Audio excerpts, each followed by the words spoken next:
देखिए, S T Hasan, Samajwadi Party, INDI alliance, Congress Party, इनकी एक ही पहचान, करो बलात्कारियों का सम्मान, उनको बताओ अपना भाईजान, और करो महिलाओं का अपमान।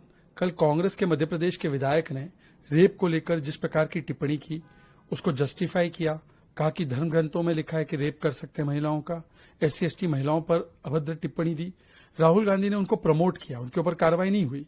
तो उन्हीं की देखा देखी आज समाजवादी पार्टी ने भी बोला कि मैं क्यों पीछे रह जाऊं। समाजवादी पार्टी का तो इतिहास भी है, बॉयज विल बी बॉयज कहकर रेपिस्ट को बचाने का, पीडीए समाज से बलात्कार करने वाली बच्ची की बलात्कार करने वाले एक व्यक्ति को बचाने का। तो उन्होंने भी इस प्रकार का कुतर्क किया। एसटी हसन बोलते इंटरनेट से रेप हो जाता है, लड़की देखने पे लड़के विचलित हो जाते हैं।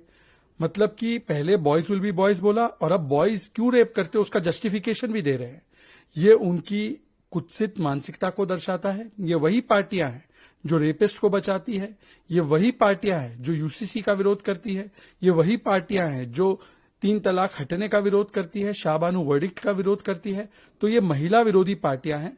आज मेरा सवाल है डिंपल यादव जी से और प्रियंका वाड्रा जी से कि क्या आप लोग इस बयान पर कुछ कार्रवाई नहीं करेंगे?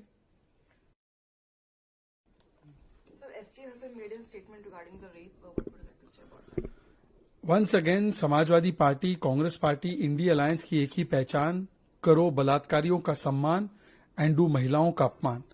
This comment comes the day after the comment made by the Congress MLA in Madhya Pradesh, who also made many disgusting comments about rape, justifying rape. And now ST Hassan has gone step further. Already we know that the background of this party is that they say boys will be boys, rapes will happen. We have seen the manner in which they've defended people like Nawab Yadav and the comments of Azam Khan. And now Mr. ST Hassan says that rapes are happening because of internet. And because you see a woman, you get very enamored and then you go and rape her. So this kind of justification that is being given, it is most disgusting.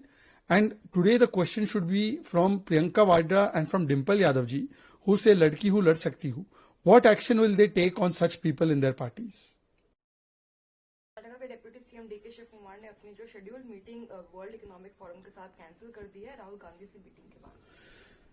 फिर से एक बार कांग्रेस ने प्रमाण दिया है कि कांग्रेस के लिए पावर जरूरी है, पीपल नहीं। उनके लिए लॉबिंग पॉलिटिकल जरूरी है, प्रदेश का इंटरेस्ट नहीं। डेवॉस एक ऐसी जगह है जहां पर हजारों करोड़ का निवेश आप अपने प्रदेश के लिए ला सकते हो, पर डीके शिव कुमार ने उस इवेंट को स्किप कर दिया क्योंकि उनको पावर गेम्स खेलनी है। इससे पहले भी जब जर्मन चांसलर आए बेंगलुरु, तब डीके शिव कुमार और सिद्धरामैया जी राहुल गांधी की खातिरदारी में लग गए और जर्मन चांसलर से नहीं मिले। तो ये दिखाता है कि उनकी प्राथमिकता परिवार और पावर है, पीपल और प्रदेश का इंटरेस्ट या इन्वेस्टमेंट नहीं है। इसीलिए कर्नाटका कांग्रेस जब से आई है तब से सफर करता जा रहा है। D K Shiv Kumar canceled his scheduled visit after meeting with Rahul Gandhi. Once again, Congress has shown that for Congress, it is power, parivar, high command above people and Pradesh. Davos is a place where thousands of crores of investment can be got for Karnataka. But rather than go to Davos, DK Shivkumar is busy in political lobbying. Last time also CM and Deputy CM of Karnataka missed the entire event with German Chancellor and they were busy attending to Rahul Gandhi.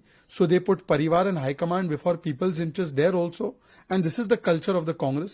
No wonder Karnataka is suffering ever since Congress has come to power in Karnataka. Sir, उनका कहना है कि असम में बहुत बड़े-बड़े challenges को इस समय लोग फेस कर रहे हैं और इसको लेकर आइडेंटिटी और कल्चर को लेकर जो बहुत चैलेंजेस है उसको बचाने के लिए भी। देखिए, कांग्रेस पार्टी असम विरोधी पार्टी है। 1962 में वो असम दे देना चाहती थी चाइना को। उससे पहले भी हमने देखा है नॉर्थ ईस्ट को लेकर कांग्रेस की क्या उदासीनता रही है। एक बार तो उन्होंने नॉर्थ ईस्ट के ऊपर बम भी गिराए थे। अभी भारत जोड़ो यात्रा थी तो राहुल गांधी ने असम के मैप को ही काट दिया था पूरे भारत के मैप से। तो ये असम को हेट करते हैं और इसीलिए असम की आइडेंटिटी पर अटैक करने के लिए इन लोगों ने, जब इनकी सत्ता थी, सरकार थी, करोड़ों घुसपैठियों को घुसाने का प्रयास किया और असम की आइडेंटिटी उनको खत्म करके घुसपैठियों को सारा अधिकार देने का काम किया। आज भी कांग्रेस पार्टी घुसपैठियों के पक्ष से बोलती है। आप देखिए कि जब एसआईआर की बात होती है, डिटेक्ट डिलीट डिपोर्ट की बात होती है, एनआरसी की बात होती है तो कांग्रेस विरोध करती है। वो कहती है घुसपैठियों को गैस सिलेंडर देना है। सैयदा हमीद और सैम पित्रोदा बोलते हैं घुसपैठिए आ गए तो क्या हुआ, उनका भी अधिकार है भारत में रहने का। तो ये भारतीयों के लिए नहीं, ये बाहरियों के लिए इनकी जो है जद्दोजहद रहती है, और ये बहुत खतरा है असम की आइडेंटिटी को। इसलिए असम के लोगों ने मन बना लिया है, वो कांग्रेस को नकारने वाले हैं। Assam PM said the Assam faces big challenge in present times and it is a challenge for a safe identity and culture of Assam. Congress hates Assam.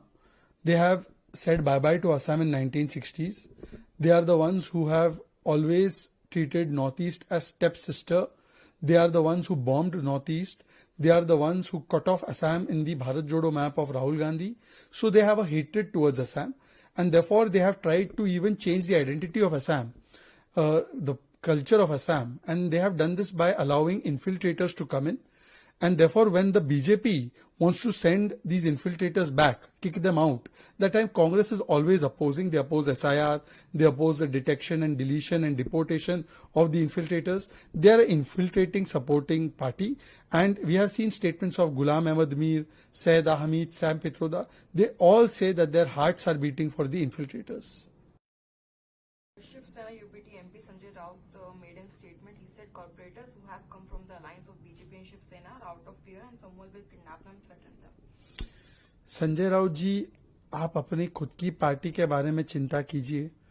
आपकी पार्टी जो एक समय पर 25 साल तक काबिज रही बीएमसी में, सत्ता में, आज किस प्रकार से दोनों ठाकरे भाई एक होने के बाद भी आज वो बीएमसी में अपनी सत्ता सरकार नहीं बचा पाए, तो अपनी पार्टी जो नहीं बचा पा रहे हैं, जिनको अपनी पार्टी में क्या हो रहा है वो नहीं पता, जिनको अपने अलायंस पार्टनर सीरियसली नहीं लेते, कांग्रेस पार्टी ने किस प्रकार से उद्धव सेना को रिजेक्ट कर दिया, वो लोग दूसरों को अलायंस के बारे में जानकारी या एडवाइस ना दे तो बेहतर होगा। ये तो ऐसे ही हो गया कि आप तो 3 तलाक करके बैठे हो और दूसरों को रिलेशनशिप काउंसलिंग दे रहे हो। ठीक है।